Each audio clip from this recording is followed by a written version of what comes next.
yeah, I've been encouraging them to look at their space that they're in as their actual set or as their Mhm. stage, and to kind of build sets there within that space. And then when they do the scenes, do you use the Zoom recordings as the playback, or how does that work? So that, Yeah, and we just record the scenes.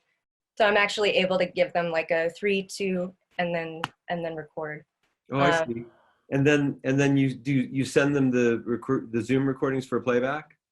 yeah, I've been just sending them their own uh, their Just own their own work. scenes, their own work, right? Hmm. And so And then they're able to do it and then take some adjustments, play again, and however many times you do that, and they're able to see the playback for each of those mhm, versions and compare yeah, and contrast.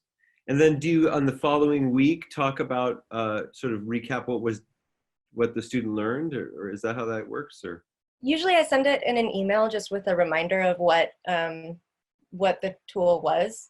oh, I Um, see. Okay, yeah, it's a little different. I might play with it a little bit because we're right. still kind of figuring out how to do this all. Sure, of course. Um, Yeah. yeah, so I may play with being able to play the playback in class Hmm. now. And Um, you cover you do scene work with them, right? Yeah. And then do you also cover at all audition technique or anything like that, or cold readings, or yeah, totally. That's actually usually the last class. So we'll do like an audition day, yeah? and we talk about what slating is. We do a cold read of a script. That playback is always really fun to watch. Hmm. And usually they end up having a lot of questions about auditioning and like what's an agent and all of that stuff. So sometimes I'll show them a resume or two so they can see what that looks like. Wow, So wow, cool. amazing. That's fantastic. What do you? I'm curious. What do you think differentiates the Barrow Group aesthetic in the educational program? What differentiates Barrow Group teaching versus other teaching, as far as you can tell? I'm not, of course, asking you to be an expert in what other people are doing, but what's your sense of what we're doing here?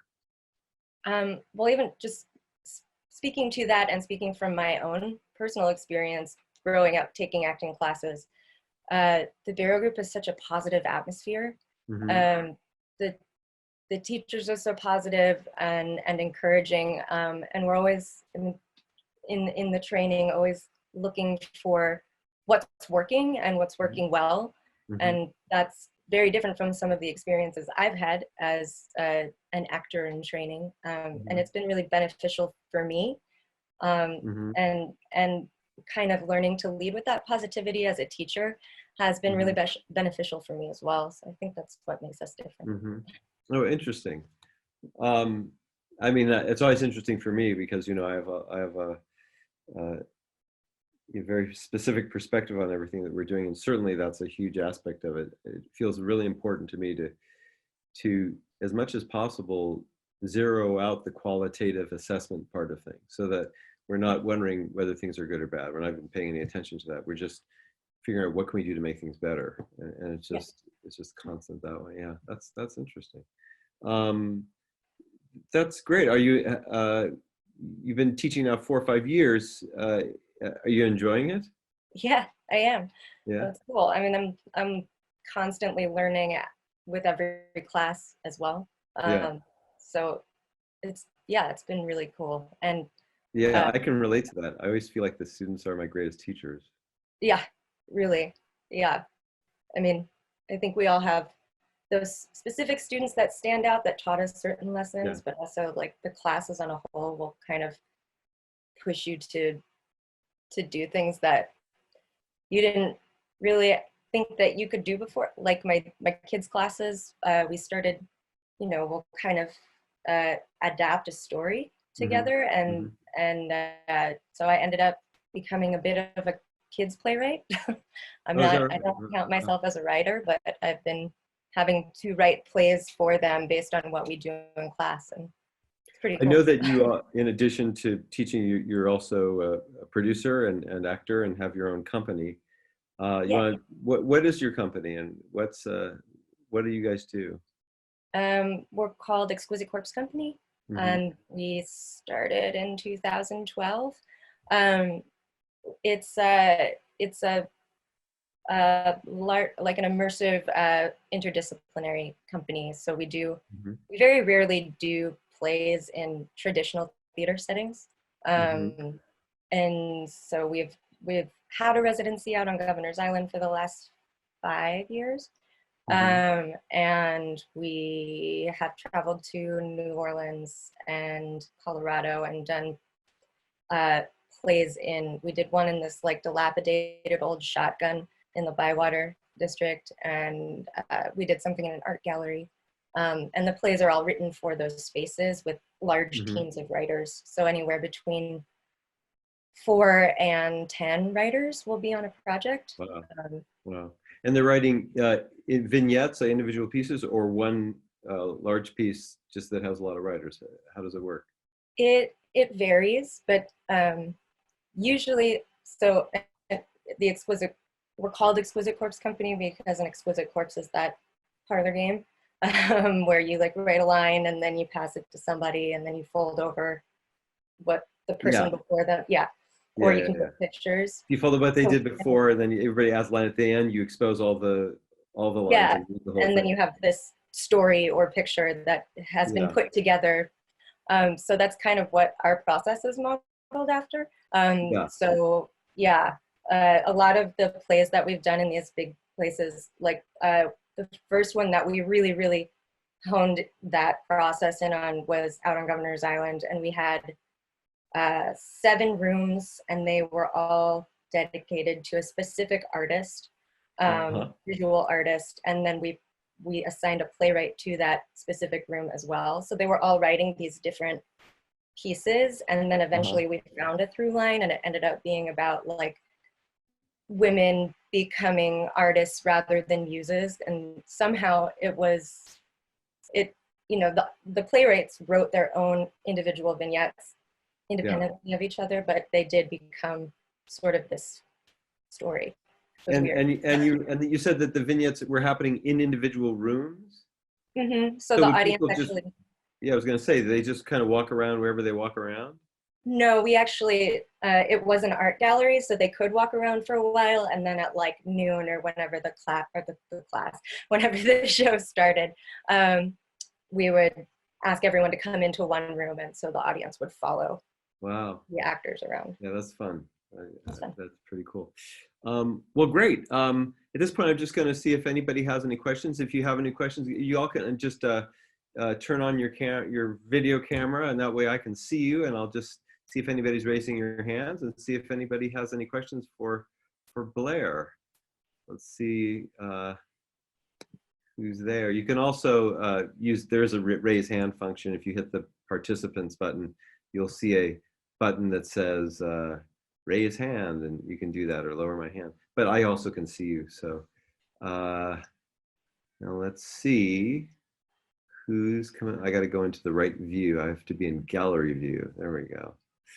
All right, I only see a couple people. So if you have a question, feel free and let me know, and Blaire can ask. And I think that in the meantime, I'm going to invite Ed in, and Ed, you and I can chat for a while, and we'll see where this goes. So great. So I guess we'll once again, everybody can just turn off their video. Sorry to have you turn off and on, just a little bit of it. And Ed, it feels like a natural segue because we were just talking about that piece that Blaire was working on, and I know that you were in Sleep No More for like a long time, right? Do I have that right? How many years did you do that?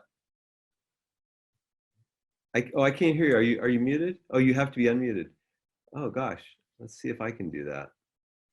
Huh? There we go. Yeah, you had muted everyone, I guess, so you had to release that. Here we are. Yeah, I was in Sleep No More for almost 2 years. 2 years, okay. Yeah. Did you have fun? I did. I had a lot of fun. I was a big fan of the show, and I had seen it before it really exploded in its first few months, actually, when I was visiting here. Mm-hmm. And I loved it. And I just truly thought the performers were otherworldly, really. I couldn't believe what they were doing. and it never occurred to me to be in it, but I moved here a few months later, and sometime after that, there was a dance call and there was an actor's call, and I was like, oh, well, let's dust off these skills and see. And I actually can dance. It's not my greatest strength, so yeah, I jumped right in. It was really, really fun to dance again, because it had been so long since college, really, since I'd done that. And where did you grow up? I grew up in Arlington, Massachusetts, just outside of Boston. And did you come right from there to here, or did you go elsewhere? Where? No, let's see. When I got out of grad school, I moved back to Boston for about 10 years. Worked there a lot, had a lot of fun. Then I went to LA for about 10 years.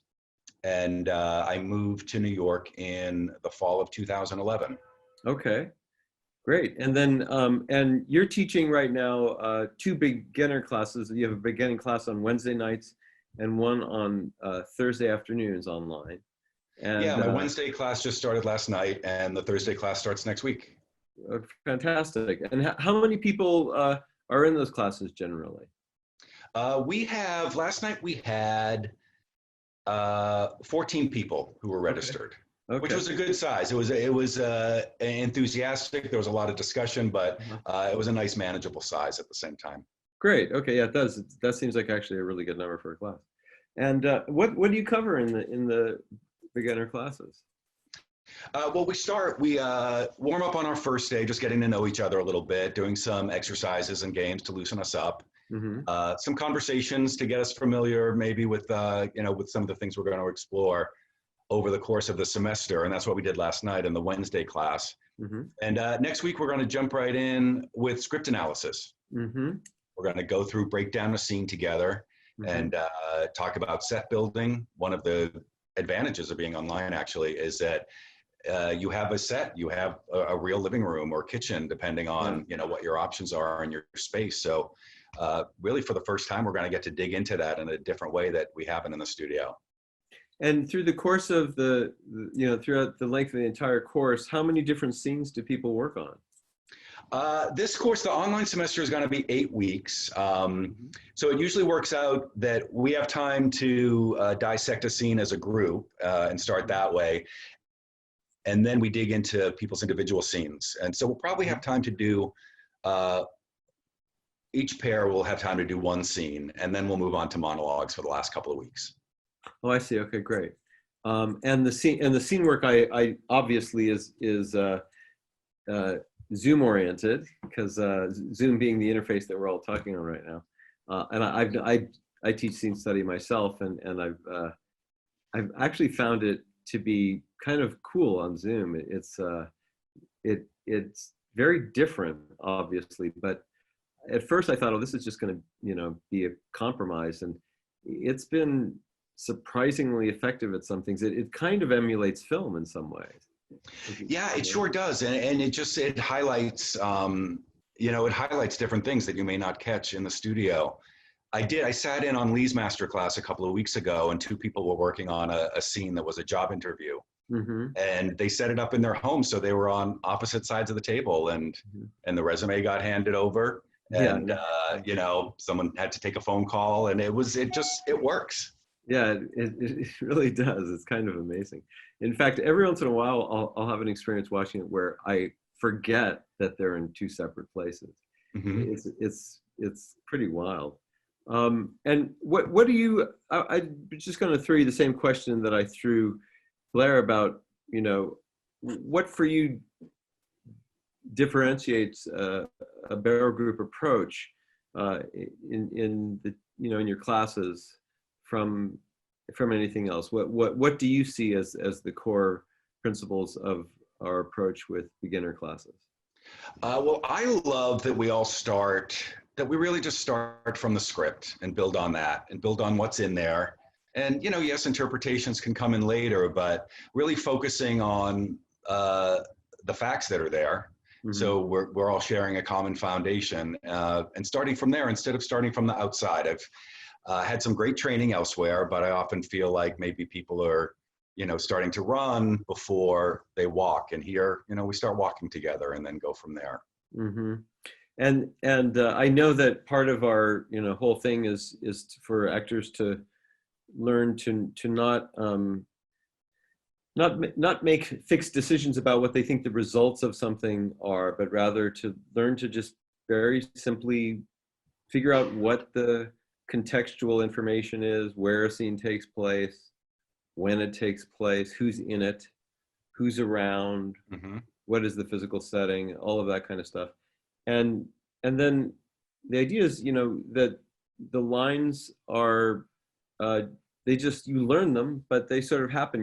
We're not setting things in any way so that, when you say a line, that you say it in a certain way, or that you think a certain thing, or that you are, actively pursuing, this very specific thing on this line. That's all stuff we very deliberately tend to stay away from, so that people can have a freer, just more alive experience. And I would think one of the things I'm curious about with beginners is, do you find that they're responsive to that, and that they take in that approach and are able to play freely and stuff, given the fact that they're not, really seasoned actors? What's been your experience with that?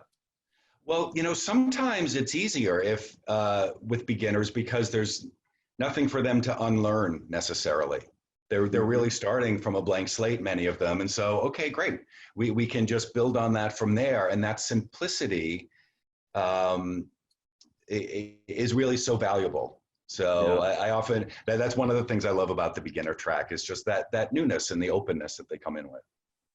And after they take the beginners 1 class, there are follow-up classes. I know there's, I assume there's beginner 2. Yeah, there's. I usually teach beginner 2. I don't have beginner 2 this semester, but I've been teaching beginner 2 as well for the last few years.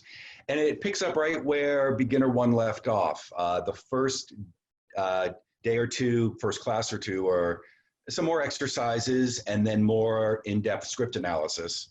But then we go right into scenes. And in the beginner 2 class, you can probably get, students tend to bring in 1 scene and work on it for about 2 weeks. So you can get, 4 or 5 scenes in sometimes, if you're really making the most of each class. So that's really exciting. Yeah, it's great. And it's interesting. I mean, we set up these whole tracks on purpose so that they can be progressive. And every once in a while, there's somebody who's particularly interested and also has exhibits a lot of talent. And we've had a couple people that start on a beginner track. They've never done this before, and they go through an entire beginner track, which is because I think there's a beginner 3, and I know there's a beginner class that also has a performance component to it, that we haven't yet done online. I don't know what the online version of that will be. That will be interesting. And then there's a professional track. And I can think of a couple instances where people came in as a complete raw beginner, went through a beginner track, went through the professional track, and are the highest level classes that we have, and have appeared in our main stage productions and all of that stuff. It doesn't happen every day, but it does happen. And I always find that really, really interesting and cool. And it's so exciting. It's so exciting. Yeah. I've seen that in my classes too. And you never know, because again, one of the things I love about the beginner track is people come for all different reasons. There are some people that have acted before and are coming back to it, or they want to see, our approach. There's some people that have always wanted to act, and finally maybe the kids are out of the house and now they have more time. And there are some people that just want to try something new and fun. And it doesn't matter why you're here, because there's these incredible breakthroughs and surprises that everyone brings to their work. And that's really, I don't have kids, but I imagine that's what it's like to watch your child just blossom and grow. It's a thrill every week for me. I have 2 kids, and that's one of the things it's like.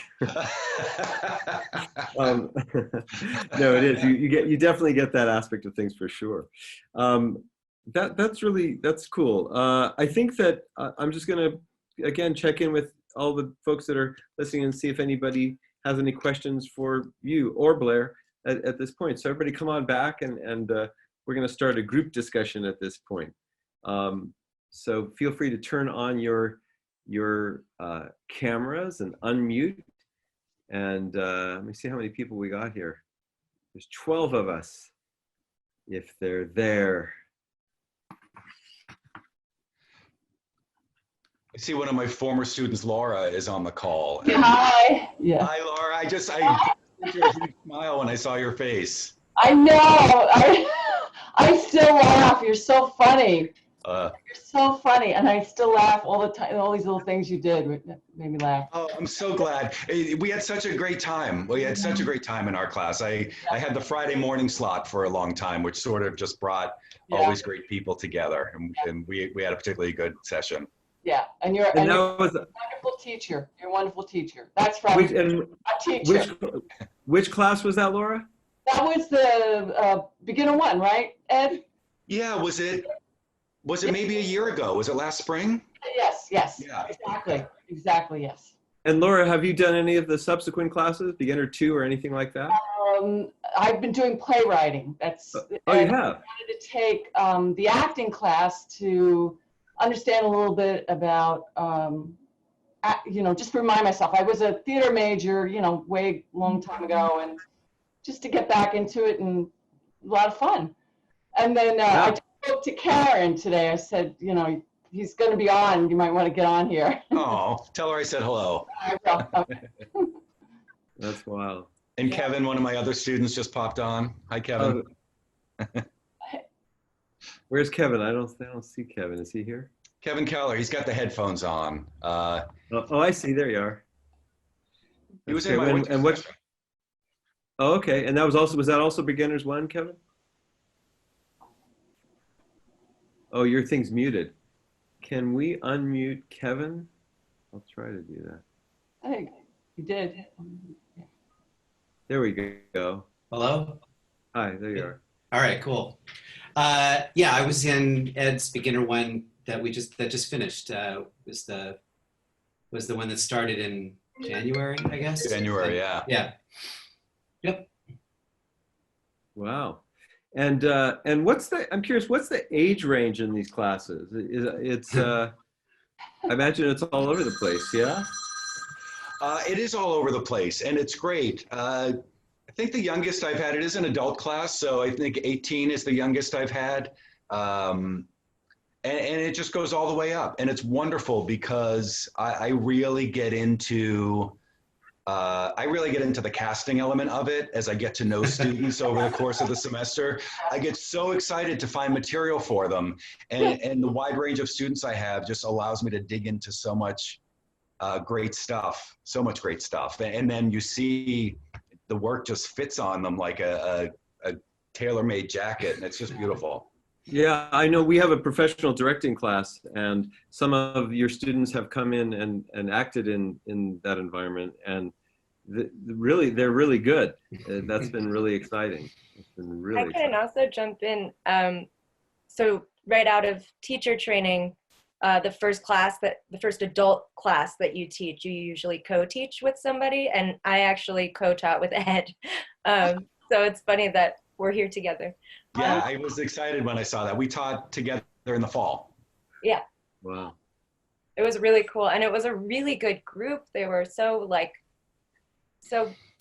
they were just so great. It was it was fun, and it was you were a great person to learn from and be in the room with in that setting. So thank you. Yeah, that was fun too. And one thing I love about co-teaching, because I've done it quite a bit. When I was starting out, I co-taught with Ron and then with Martin, and then Blaire co-taught with me. Is I just love hearing the way, we all have the same foundation, we all know the same tools, but sometimes there'll be just a slightly different wording or whatever that will pop and be like, oh yeah, I'm gonna take that. And Blaire had some really nice ones that I've been using in my classes since. Yeah. It's actually how we developed our entire pedagogy. When this all began, the Blaire Group started in 1986. We were a resident theater company back then that started with 9 actors and grew to about 20, a group of, at that point, actors, directors, designers, and playwrights in the mid-90s. And we started to have a lot of interest in what we were doing. And so we didn't exactly disband, but we just morphed and started to allow the central group to be malleable and sort of change depending on who wanted to come in. And the core aesthetic of the entire thing is all based on this this principle of finding a way of performing that where you can't see the work so much. You don't see the technique. It feels more like you're in the room with a real person, less like you're watching a performance. And never, you know, ideally, it just doesn't feel like people are saying lines or anything like that. It's just very, very, very real. And so when we're somewhere in around 1990, because this all began in 1986,